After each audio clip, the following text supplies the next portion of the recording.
The first black president on the way, the first black attorney general and confirmed but likely, and the one and only black U.S. senator sworn in moments ago. We want to know what all this means for and to the Congressional Black Caucus. Is there still a need for a caucus of black lawmakers? And if so, what should its goals be? California Congresswoman Maxine has been a member of the CBC for a long time. She joins me now live from Capitol Hill. Good to see you. See you. How are you? Very good. Are we all set there? We got the mic in.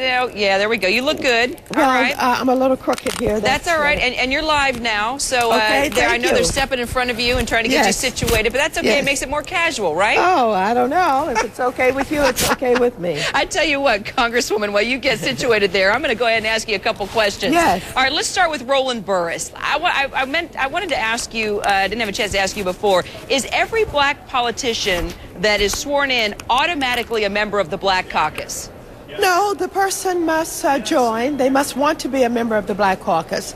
And of course, we hope that Roland Burris will join the Black Caucus. All right. And was the caucus behind Roland Burris becoming the senator of Illinois? Yes, absolutely. As you know, we developed a letter that explained our support, and we dispatched it to Reed and to everybody else, and we made the legal argument about why he should be seated.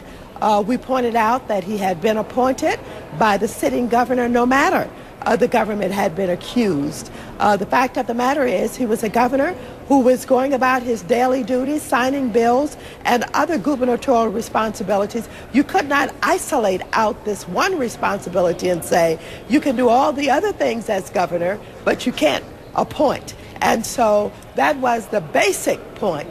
Then, of course, there was the issue of whether or not the Secretary of State would sign his papers. The Supreme Court decided that and said that that was just ministerial, and it didn't matter whether she signed or not. Well, okay, yeah. So, and setting those points aside, in addition, there was this talk of reverse racism, Congresswoman, that if he wasn't allowed to take that seat, there was a concern. Oh boy, we better make sure he gets the Senate seat. He's black. There's no black senators. We're going to look like a bunch of racists if we try to keep him out. No, that was not a concern of the Black Caucus. You heard one legislator from Illinois who made statements about racism. The Congressional Black Caucus never talked about racism. The press wanted very much to turn it into a racist argument, but we knew we had the law on our side. We didn't have to deal with anything except the law.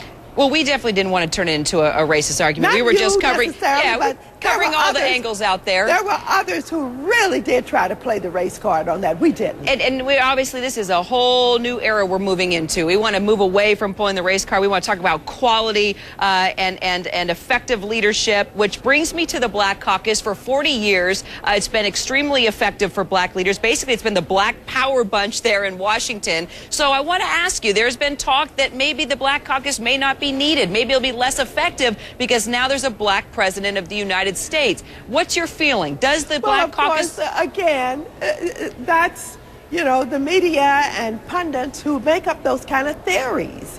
You have not heard any real discussion by any real politicians who understand what it means to have power. Of course, the Congressional Black Caucus is very much needed. Not only do we have members of the caucus who head powerful committees. Think about it. Charlie Rangel is the head of Ways and Means, the most powerful committee in the Congress of the United States. John Conyers, the Judiciary Committee. We have Benny Thompson, the head of our Homeland Security Committee, and then we have Ed Towns from up in New York who does oversight. And so these are very powerful positions. 20 members of the Congressional Black Caucus head subcommittees.